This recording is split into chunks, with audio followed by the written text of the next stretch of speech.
everybody. My name's Sandra, and it's Jane Manning that you're seeing right now. I have been in a really blessed position, I feel like, for me anyway, to be able to play Jane Manning when I was in Nauvoo, given the opportunity to play her in Nauvoo in the church production that we do in Nauvoo, and we do Nauvoo pageant and the British pageant. So here is this woman, Jane Manning, who she's got gumption, she has faith, she has strength, she has so much.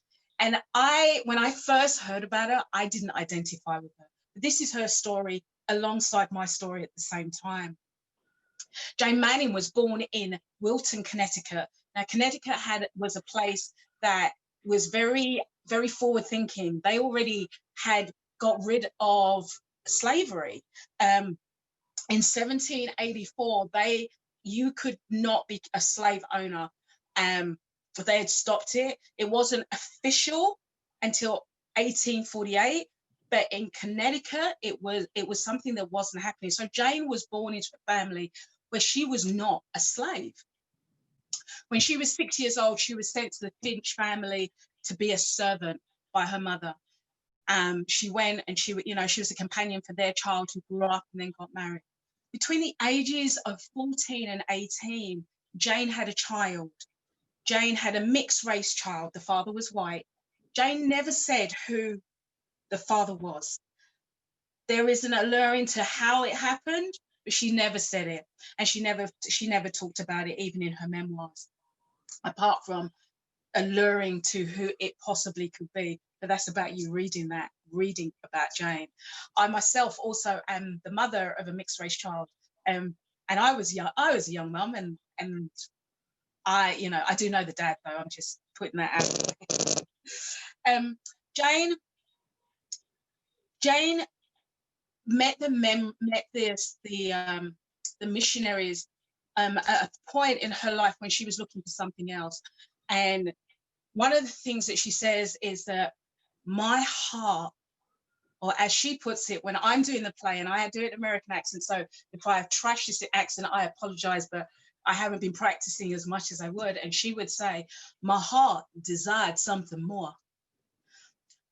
And that was the thing that was in her. And she wanted the gospel. She went to church. She went to a Presbyterian church, and her pastor was known to the family that she was with, that she grew up with and was serving with. And she was invited once for dinner. And as Jane was invited for dinner, here she was a slave, and the pastor and the family said, come and sit and eat dinner with us. And she was like, what? No, what? And she sat there. And in that time that she sat there, he said, he was talking about the elders that were going around the town preaching the gospel.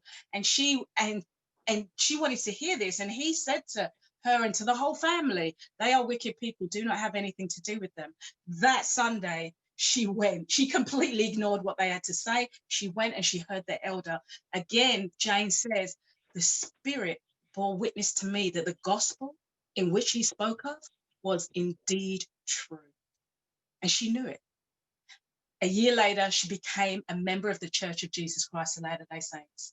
Jane continued on being a member, but she wanted to be where the prophet was. She knew he was in Nauvoo. I'm going to Nauvoo. She took with her her mother and her sisters and her two brothers and some other members of the family. Now, Jane was a woman who, by this time, she had her son. She had her son, little boy, Sylvester, who also was with her. And she was a kind of woman that nothing was going to stop her. She paid for her trip. The whole family paid for their trip. They paid to leave from Buffalo. And they arrived to get on the boat to go to Buffalo, to take them all the way down, down the river and stuff like that. Because that was a long journey. Connecticut, Nauvoo, it's like completely over the other side. Okay. So she goes with her family. She's already paid. Their clothes are already on the boat. And they get there and they are told that they cannot get on the boat. You're black. You are not getting on this boat. She's like, what?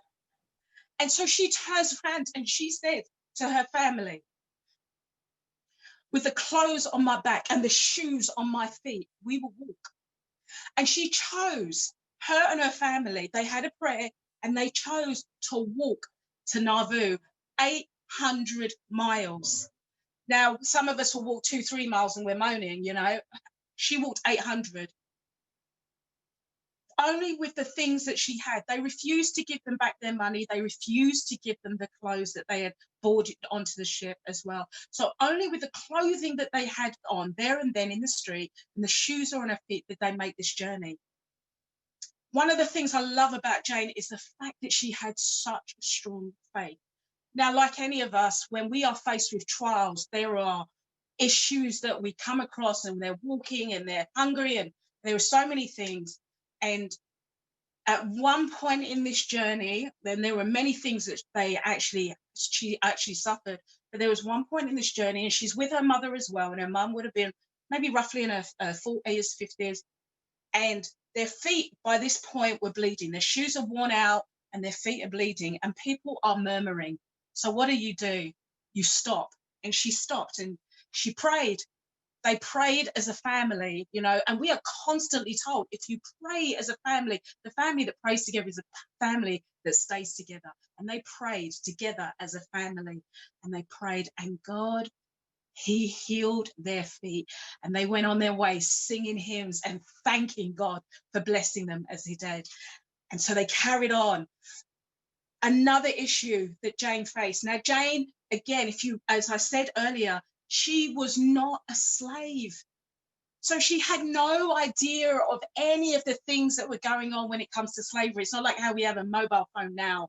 It's not, you know, she had no idea. So if you was a free person, you were supposed to carry papers. This was beyond Jane. She had no idea about this. So when they got stopped, they were walking, you know, a couple of 100 miles in their journey and they're walking and they got stopped. They were stopped by an overseer. Where are you going? Who, you know, how is this band of 9 black people just walking the street? What the heck is going on? Somehow, and by God's grace and prayer, that overseer did not stop them and let them go on their way. They left that town real fast, real quick. Another thing that Jane experienced was the power of the priesthood and the ability as sisters that we have in being able to actually reach out for that when we are suffering, when we feel like we're the only one. They came across a home where there's children who were really sick, and the family thought that they were going to die. And this family were Quakers, as I understand it. And she, along with the other people that with it, they gave the kids a blessing. These children should have died, and they didn't. And they were so indebted to Jane that they helped them by telling them of the things they need to do to continue their journey, which they did. So Jane faced adversity. I also myself have faced adversity. And what do? You know, you get on your knees and you pray, but there are times when you think, how is this possible? But she did it, and she continued. By the time Jane met Hiram, they were in rags. It was her mother, her brothers, her 2 sisters, and some other members. And they met Hiram. And she told Hiram what had happened. And as she told Hiram what had happened in her experience of the journey of walking 800 miles and you know, being refused passage on a boat and, you know, and being stopped and, you know, the feet bleeding, those kind of injuries, as she continued, as she felt that, she told him, and he turned around and he said, you need to meet Joseph directly. And she took him. He took her directly to Joseph.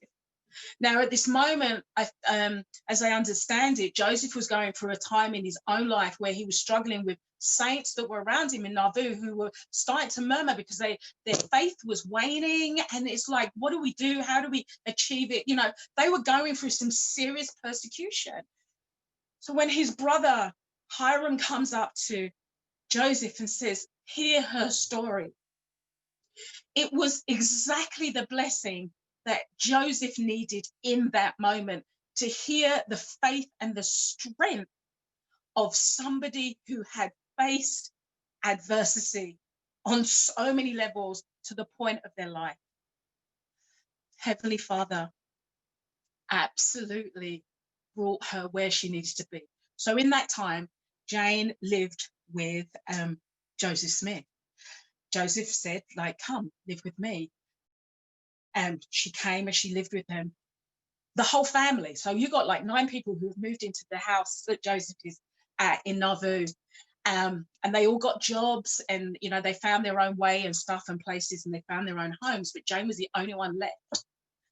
2 women in a house. There's Jane, there's Joseph Smith and his wife, and she's got her son. She's a young woman, you know. There is a point where she realizes, you know what, I can't stay. I have to go. And we've all had those moments. I myself have had that moment where I felt like I've got to go. And she just picked herself up and her stuff and she left. And there's a part in the play where you see me with my shawl and my bag, and I am leaving. And Joseph comes after her and he says, where are you going? And she says to him, I've got to find myself a home. And he turns to his wife, because he doesn't go after her by himself. He brings Emma with him. He turns to his wife and says, Emma, doesn't she have a home? Joseph welcomed her. He welcomed her into his home. She was a Black woman. A lot of saints disagreed with that. A lot of white saints were not happy, but there we go. And Emma and Jane became fast friends. Little did Emma know that Jane would be the rock she needed, because not only a few months after that, Hiram and Joseph were martyred. Then Jane left and she went to live with Brigham Young. And as she goes to live with Brigham Young, she meets her husband, and Brigham Young leaves to go west, and Jane follows not long after. Jane goes to, before she leaves, before Joseph actually, before he dies, he says to Jane, Jane, would you like to be adopted into our family? And he's talking about the endowments and stuff like that. She didn't understand. And I know myself, when I first became a member of the church, I too didn't understand. I was like, I don't know about that. I didn't know about temples. Guys were cute because they had t-shirts. And then I found out. And she found out. But by the time she found out that she had the opportunity to tag her endowments, he was gone. And when she went to Brigham Young to say, look, I want to go to the temple, I want to be sealed to my family, he said, no, you're Black, it's not happening. You know what Jane said to him? She said, it's okay, I'll wait till the next prophet comes after you die. That's what she said. And she did subsequently 3. I just want to bear my testimony with you. One of the things that she said at the very end of her life, after talking about how she had suffered but gained and been blessed, was,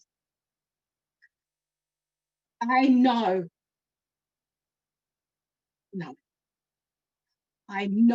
this gospel is true. And that, my sisters, is Jane Manning's story, who she is, and the love that she has for everyone. And she also went to Salt Lake City and died there in 1908. Thank you for hearing her story. And if you ever want to read it, there are some books. Standing on a Promise is a trilogy that will get you started if you truly want to hear about Jane's story. She was an incredible, faith-driven woman. Late in 1840, Heber C. Kimball and several other missionaries came to try and establish the church in London. The church was already flourishing just about everywhere else in the UK, Scotland, Ireland, the north of England, but London had proved a little bit trickier. Heber C. Kimball said of London that it was full of everything except from righteousness. The missionaries felt that they needed a big forum to share the gospel, and so they headed off to Smithfield Market, thinking that they would be able to stand up and tell everybody the good news of the gospel. When they got to Smithfield Market, they were quickly ejected, and the police told them that you can't preach here. This is the middle of the city, and preaching here is banned. So a friend told them that Tabernacle Square was the place to head to. They headed over the city to Tabernacle Square, which is near where Old Street is now, and they already found 400 people waiting and listening and wanting to hear alternative ideas to religion and were already about. It was a hotbed of religious excitement in this area, and it was a gathering place for nonconformists and new ideas, and it becomes the centre of where the church start to preach the gospel. And it's amid these circumstances that we meet Margaret Mitchell, who will go on to be Margaret Lillywhite. Margaret was born and christened in St Pancras, near where King's Cross would be now, and she was in her late teens at the time. She was living in Piccadilly, close to where she was employed in domestic service, and she had recently met Benjamin Lillywhite, who was a painter and decorator, and their romance had started to blossom. They were married in St Bride's Church on Fleet Street, which still stands today, in July of 1842. They start their married life together by moving across the city to Featherstone Street, which is just minutes away from where the gospel is being preached. The church has chosen this area as their centre, and they are living just yards. Establishing the church in London hadn't been easy. Lorenzo Snow is now a missionary, and he describes London as the seat of Satan, and it asked for prayers because of the great powers of darkness that are in the city. And he says, I will soon be alone, being assisted only by those who are infants in the kingdom. While Margaret and Benjamin, they are those infants in the kingdom. Just 1 year after their marriage and several months before their first son is born, they become members of the Church of Jesus Christ of Latter-day Saints. Her husband joins, as well as several members of both of their families. At this time, the saints are being encouraged to go across to what will soon become Zion, and they are excited about this prospect. They start to plan and save for their journey across the ocean. In 1843, their first child, Benjamin Jr., is born, and this accelerates their desire to want to go across the ocean. And again, they welcome a daughter a couple of years later, Sarah, and they are just anxious to be within a community of saints. Eventually, in 1846, they have managed to save enough money to be allowed to cross the ocean, and they're beginning definite plans for their emigration. However, the missionaries who are in charge of collecting these funds together have made some mistakes, and they learn that the people who are in charge of collecting the funds and making the arrangements have mismanaged the funds, they've misappropriated them, and they've lost all the money, and they've incurred heavy debt. President Brigham Young, on hearing this, orders all church immigration to be stopped, and they can no longer cross the ocean to be with the saints in Zion. Not only this, the missionaries who have been in charge of the immigration are excommunicated, and the other people who have sadly been caught up in it, they're also excommunicated too, including Margaret and Benjamin. They're cut off from the church. Despite their harsh treatment and their bitter experience, they've kept their faith, and they decide that they'll make their own way. They won't wait for the church to again start the immigration program. They will get there under their own steam. And in 1846, they sold all their possessions and left London for America. The crossing the ocean was difficult. It took roughly 2 months, and it was cramped and unsanitary. And Margaret's pregnant again, and so making this journey is trying. During this crossing, tragedy struck their family. Their daughter, who's 1.5, died and had to be buried at sea. When they arrived in New York and they settled down, and they're ready to try and make money again for the next leg of their journey, Benjamin uses the skills that he has while Margaret looks after the children. And it's shortly after they arrive in New York that their son Joseph is born. In 1849, a few years after they've left London, they're ready to start journeying again. And they move on to St. Louis, where they plan to join the wagon trail that will take them west across the country to Utah. This is a period of great excitement in their life. They're full of anticipation and hope. They've heard of this promised land, and they're excited to go. But again, tragedy strikes. Benjamin Sr., Margaret's beloved husband, contracts cholera and dies, leaving Margaret, his still young bride, she's only in her very early 20s, stunned, broken, heartbroken, and totally alone. She has no means to support herself or her family. Her two boys are young, aged 2 and 6, and she has little in the way of choices. Deciding that it is imperative that her family make it to Zion, she sends the boys on with other families, and she herself stays in St. Louis until she's able to make the trip. Many years later, she has managed to save some money to make the trip, and she remarried as a plural wife. This would allow her to make the journey. Traveling as a single woman at the time wouldn't have been possible. And so she marries in a plural marriage to allow her to go over the Pioneer Trail and to travel without reproach. The marriage was brief and annulled on arrival in Utah. When she gets to Utah, she starts immediately to search for her boys. Benjamin, her oldest, she finds with ease. He's easy to find. She knows the family. However, the new family don't want to give him up. They love him. They've grown fond of him. He's part of the family, but he's also now of an age where he can contribute to the family.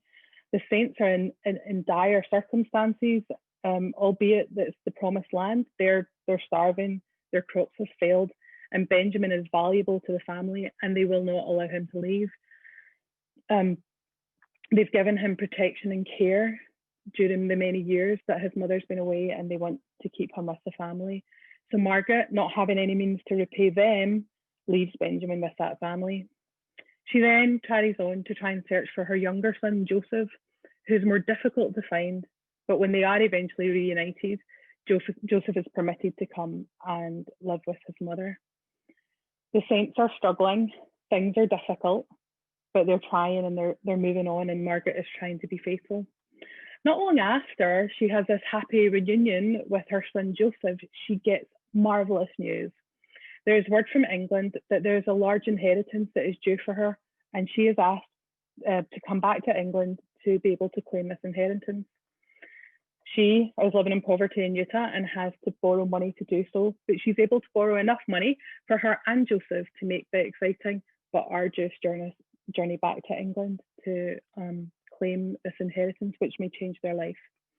On arrival and speaking to her aunt, she's informed that there is an inheritance, but she can only have it if she renounces her new religion.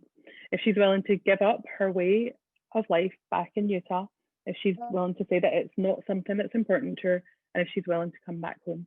Here, Margaret is in the depths of poverty and despair, and she's being offered a way out, but she looked at her obligation to her sons and her commitments to them, and she also considered her obligation to God. And feeling that the two went hand in hand, she refuses the inheritance, and she turns her back on her homeland and returns again to make the long journey back to Utah. Margaret's life in London was comfortable and settled. The journey to Zion robbed her of her husband, her daughter, her sons briefly, and she was brought into abject poverty. However, when we read meetings of the Relief Society in the Cedar City ward in 1958, it records that Margaret Lillywhite bore her testimony and expressed her thankfulness for having been gathered to the mountain. Here is Margaret living in massively reduced circumstances, having suffered huge amounts of loss, but still grateful, thankful, hopeful, and resilient.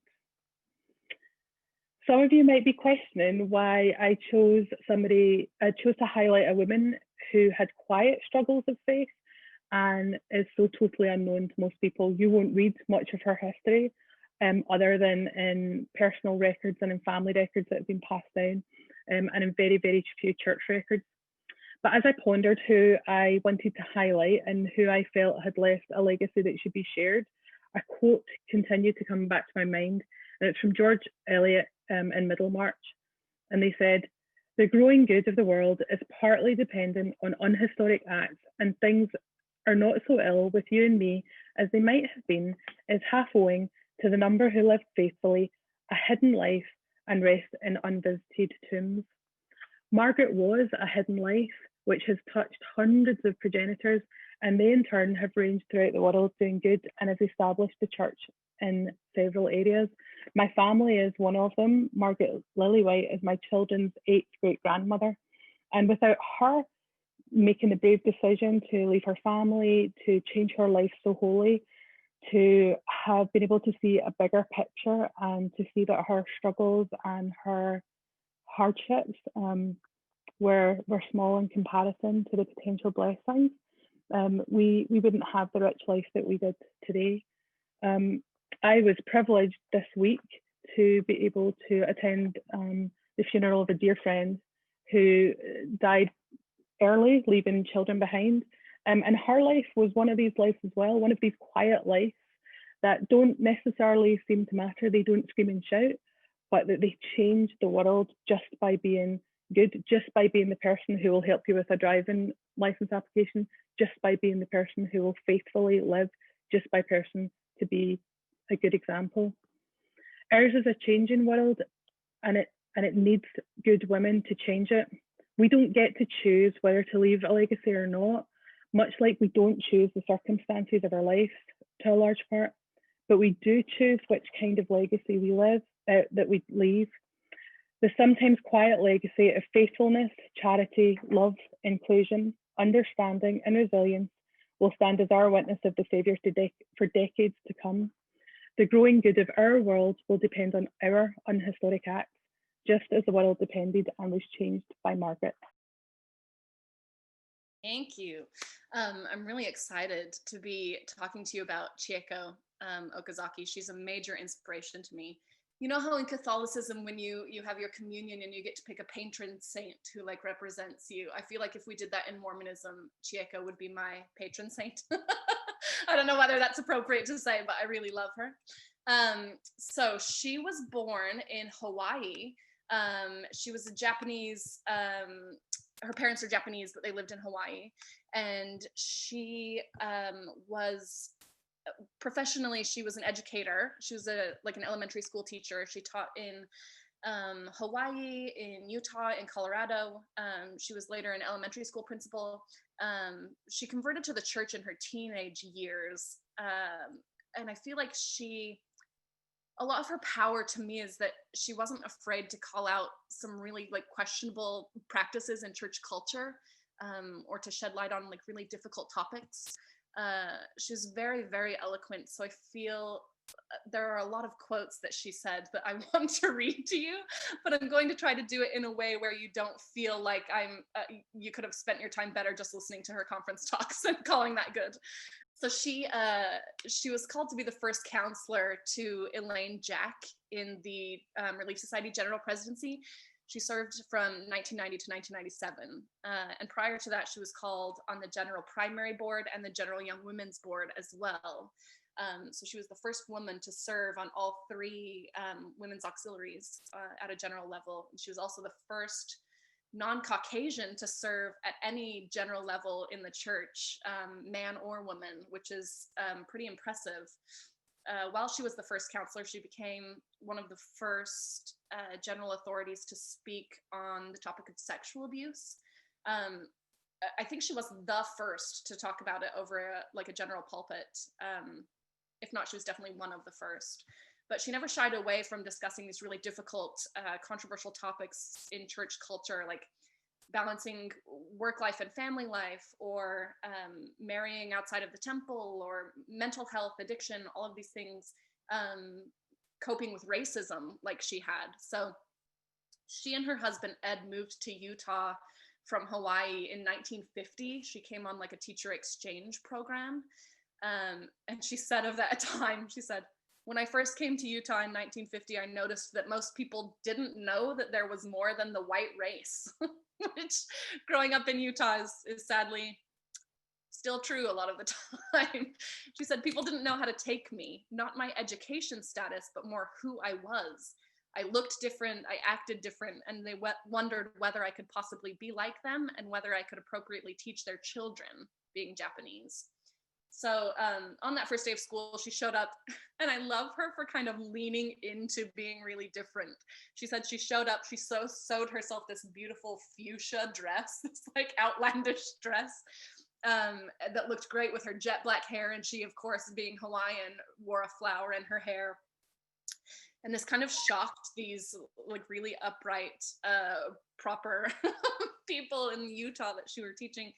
I think 3 separate parents asked the principal to have their children removed from her class because they just couldn't possibly see their children being taught by somebody who looked different. And anyhow, the principal let the children, remove the children from Chieko's class. And after a few weeks of these parents noticing that all of the children were really flourishing in Sister Okazaki's class, the parents asked if they were like, she's such a good teacher, can our kids be put back in the class? And the principal said, I'm sorry, these other children that I've let take your place, they're really thriving having her be their teacher, and opportunity only knocks once. When Chieko first married her husband, Ed, she was a member of the church, but he wasn't. He was Congregationalist. And she said that she was always concerned about marrying a non-member, but because they shared this strong faith in the Savior, she knew that they could make it work. He eventually converted to Mormonism, but even if he hadn't, she still wouldn't have changed the choice that she made to build a life with him. Once in a general conference talk, she talked about how sometimes our lives don't turn out the way that we anticipate that they will. She was a big fan of object lessons, and she always brought props to help illustrate her points. In this case, it was quilts. So she brought 2 quilts and said, all of us have this image of an ideal family, with marriage in the temple to an active priesthood holder and children who are obedient and faithful. But there's great diversity, as we know, in LDS homes. And all of these homes can be righteous homes where we all love each other and love the Lord. She said, let me give you an example. Here's 2 quilts. And she showed one that was this Hawaiian, typical, structured, predictable pattern. She said, I can look at this, and if I look at half of the quilt, I can know that I can predict what the second half will look like. But then she showed another quilt, which was called a crazy quilt. She said all these pieces are the same color, but no 2 pieces are the same size. They're kind of odd shapes. They're cut at strange angles, and it's unpredictable. Just like our lives can sometimes be unpredictable and unpatterned, but there's not one right way to be a quilt, just as there's not one right way to be a Mormon family either, as long as we remain grounded in the Savior. So I just liked her idea about diversity and how we all don't have to look the same and live the gospel in the same way. She also talked about divorce, which is really interesting. In the 90s, I feel like that wasn't something that we talked a lot about in the church. She said real families have real serious problems. Families come in all sizes and shapes and configurations, but every family is precious and every family needs support. She would go on to say, like, that means that if you're taking a casserole to a new mom that just had twins, you should probably take it to the family that has a pregnant teenager in their home as well. Or a divorced man or woman needs home teachers, just like the couple who has been married for 50 years. She also said, it means that the returned missionary wrestling with his homosexuality should be a welcome and accepted member of his elders' quorum. I don't think I'm going out very far on a limb to say that you or someone in your family are dealing with some of these problems, or you know somebody who has some of these problems. This is what real families deal with in the real world, and they don't stop being families. A divorced family isn't a broken family. It's a family with a particular set of circumstances. A family with a gay child is not a failed family. It's a family with a member who needs special love and understanding, and who has love and understanding to give back. A family with a pregnant teenager is not a dysfunctional family. It's a family with a complex set of decisions to make.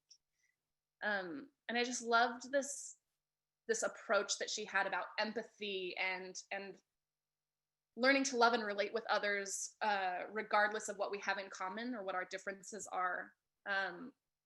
Particularly, she talked a lot about homosexuality and how we treat LGBT members in the church, saying that it's likely that everybody in the church knows somebody who is LGBT, and it's probably really likely that we don't know that we know someone who is gay or lesbian or bisexual, because that person might be afraid to reveal that part of themselves to us for fear of being rejected or judged or excluded.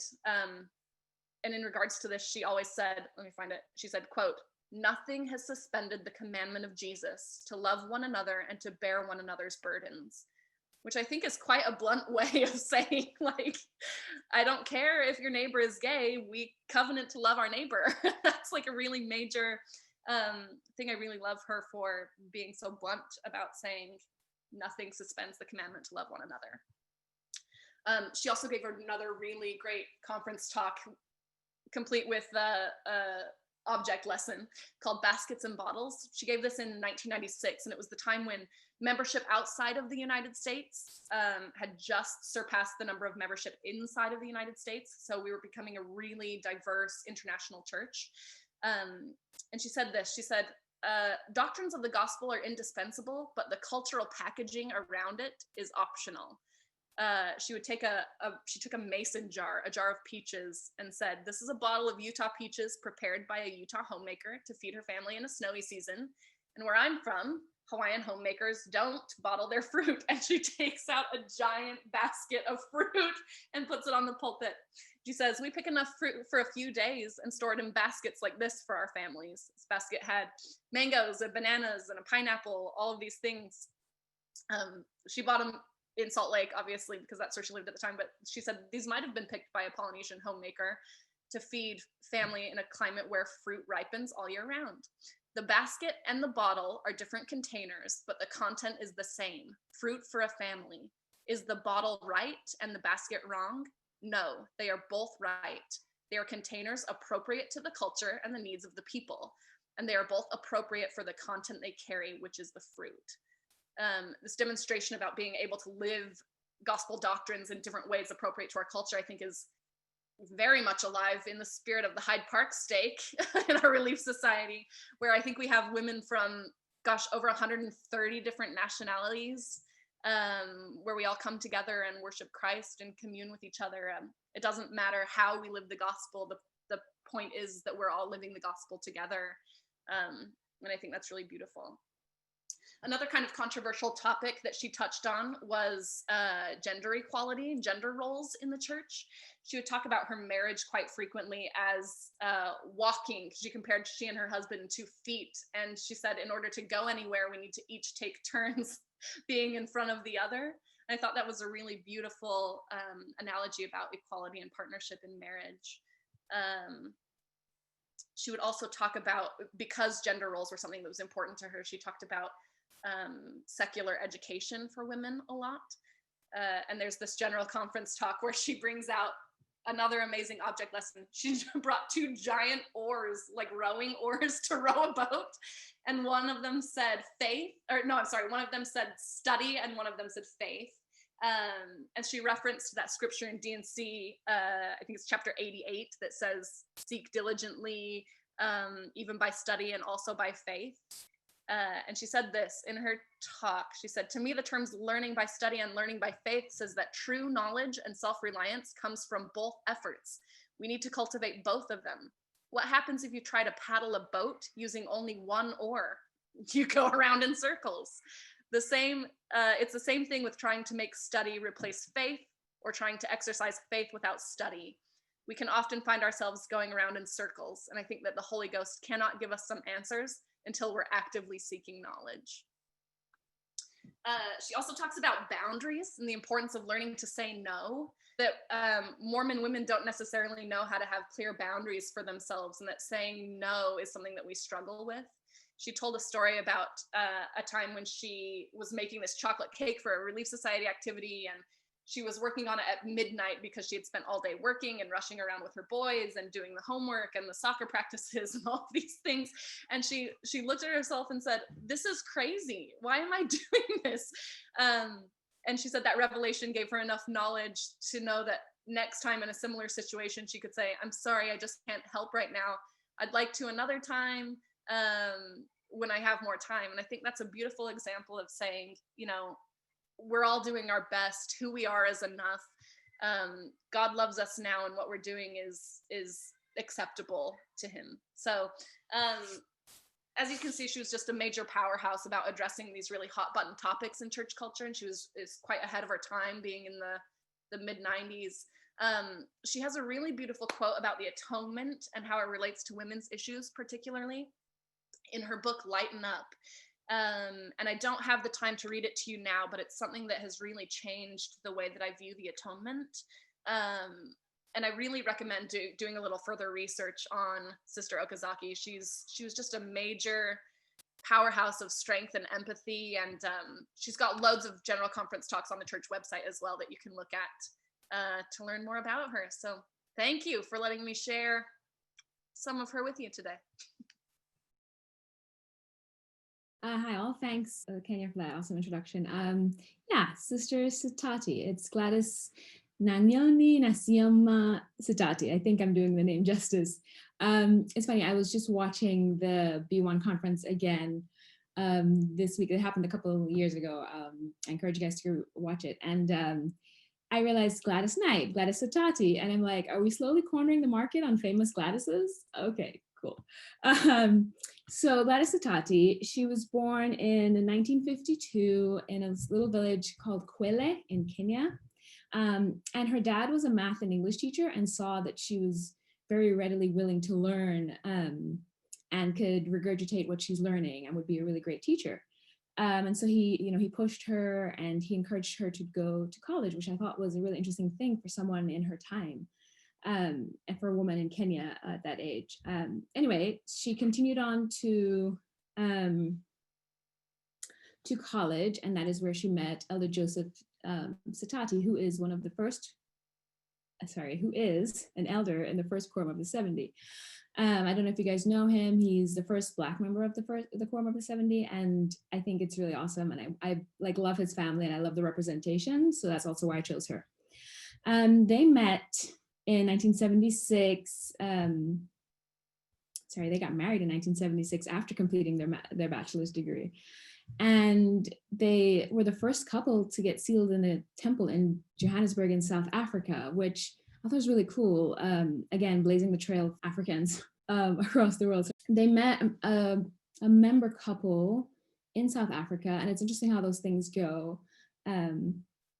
And they didn't think that they would be converted to the gospel. They had already settled into family life, and they were just, they welcomed the gospel with open arms, and then they were sealed in a temple in 1991. I picked her to talk. I want to talk about her because of the difference in culture with the church and the difference in culture in Kenya and in lots of different places, and even now, just like, living in different cities and the different things that you're used to. After she had her couple of kids, and she fell very, very ill, and she had to have a very big surgery. And her family and her relatives, her siblings were all concerned about her not going back to work, and having her husband take up the financial responsibility of her family. And it's very common. It was very common back then, she said, that husbands often left their families to start new ones. And she was very worried that he would do that, despite knowing that they were sealed in a temple, and the gravity of that. But just, again, church culture and church testimony and stuff, and knowledge over her culture at home. And so, but she stuck to her faith, and she dismissed the fear of having to depend on her husband and having him leave. And she did not go back to work. Instead, they went to serve a mission in Nigeria. And this is where I think her real conversion started, with like being able to communicate and to even out communicating across languages, across cultures. She talks about how she took up the mother role for these missionaries while her husband was the mission president, and how, doctors in Nigeria felt insulted when these American missionaries or white missionaries would come and tell them that they don't know what they're talking about when they have health issues and things like that, and how they felt attacked and patronized. She also talked about how other African missionaries would come to Nigeria not knowing the language, also not knowing English, and how she used her teaching skills to bridge that gap. She said she prayed for them and she fed them, and she realized the one big thing that they all needed was just a level playing ground for communication and for openness. And she learned to carry that through with her gospel, with learning more about the gospel and serving them. She shares experiences about dealing with missionaries and their concerns as they served. In 2004, the Sitatis adopted 4 children into their family, which kind of doubled the size of their family. And after this massive addition to their household and having experiences with missionaries under her charge, she said they learned to hold family councils, which I thought that was really interesting. Because I feel like when we think about councils, we often think about church councils and, just very, very organized, very formal things. But I think it's important for us to have councils on lower levels where we can, just talk about how we're feeling and open up and get things off our chest and not, like let things fester and create resentment in any way. She talks about, how it served her family so well. And even when, her and her husband weren't at home, how the kids continue to hold counsel in their absences. After being asked to share a story about a woman of faith, I really liked her approach, so I chose her. Okay, so we were given this assignment quite a few months ago, and I think with everything that has happened over the recent months and with lockdown and with, George Floyd and stuff, I think a lot of the things I've read about her has just stuck with me and just been really true and ruminating. I'll just share a quick quote. She says, "It is difficult to always be on guard and to always remember who we are when those we love and are close to do things that we sincerely disagree with or things that provoke us." And she talks about thinking through, how do we continue to love and share with those loved ones or anyone while healing the hurt or quelling the inner disturbances that arise from disagreements and provocation. And that's been a question that's been just there, just right at the back of my ear, just like, how do we heal while we still communicate and stay open? For me, growing up, I would commonly hear that the spirit of correction and the spirit of contention are often the same, because growth can't happen unless you're uncomfortable, right? But while growth does happen outside of comfort zones, this saying isn't always true. Being open to correction and lovingly correcting can dissolve the contention often found in disagreements. More importantly, Sister Sitati reminds us that it's okay to disagree and still show love by acknowledging and comforting the feelings of those we disagree with. And I think I'm learning to do that more as I learn more about her and, as I kind of navigate my position with the church, that I can still love and acknowledge disagreements and stuff and just kind of find my way. And I feel like the word that she uses a lot that has recurred to me in all of this is love. And I keep hearing that, not contention, love, just love. So Sister Sitati talks about four really key areas that pulls up contention, and I wanted to kind of narrow in on that. She talks about lack of communication and rush judgment and easy assumption. She talks about a competitive spirit, which is good when it's not backed by pride. And she talks about differing cultural values, which is the one that stuck out to me. Again, because of her background with the Kenyan culture and having to navigate that coming to the church. She talks about, let's see. She says, the story of the Book of Mormon is not a black and white story or a brown-yellow story. It's an interfamily story. It's like Joseph's coat of many colors. And living and serving here in London, for me, I'm reassured that we can love our heritage and our homes and, where we're originally from and still be open and supportive members. And Sister Sitati explains how the idea of family and the sense of oneness of this journey we're on has helped her to serve and teach and help her family, the missionaries, the leaders, members and investigators to the church, genuinely keeping easy assumptions and prideful competitiveness at bay. She loves her Kenyan culture and the strength and pride her family brought her up with, and she has learned to marry that LDS faith to her culture to bring about the best representation of herself. And she says she's learned that through serving across Africa to many other African cultures similar and different to her own, and then to, traveling back and forth outside of her culture, of the geography of, Africa and being in the States and things like that. And supporting her husband in the role that he has as being the best representative of Kenya and of Kwele, the village that they're in, on a larger scale in the church. Finally, I just wanted to wrap up because I rambled through that.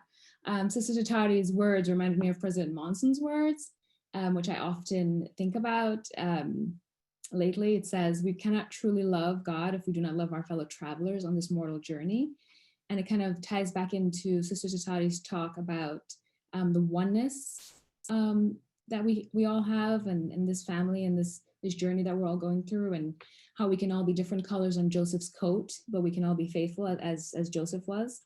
I just wanted to close with that and say that going forward, I hope that we can quell the contention that seems to arise from time to time, and kind of just think of ourselves as one big family unit, despite or inclusive of all the colors and cultures that we have. If anyone has any questions for these sisters that have shared stories, please send a message and we can direct those questions where appropriate. We do have one question for Lucy at the moment in regards to Margaret, the question being around excommunication. The comment is, I get why those who misappropriated the funds may have been excommunicated, but was there any reason given as to why other members, such as Margaret herself, were excommunicated, and were they considered guilty by association? I think it's a really great question, and the truthful answer is I just don't know. There are records, and there's a really, really great essay. It's a dissertation from somebody who wrote about the church around about between 1814 and 1845. And the Lillywhite's name is mentioned in there, and they're on the records of the church as being cut off. Now, what exactly cut off looks like and what excommunication looks like at the time, I don't know. The majority of that part of the story, other than it being clear in the records, there isn't any kind of context in any of the records. But I think as it's passed down through the family, they haven't done anything wrong. It is more of this kind of somewhat guilt by association, but also that they weren't then in a position to go across the ocean, which is what they were being asked to do at the time.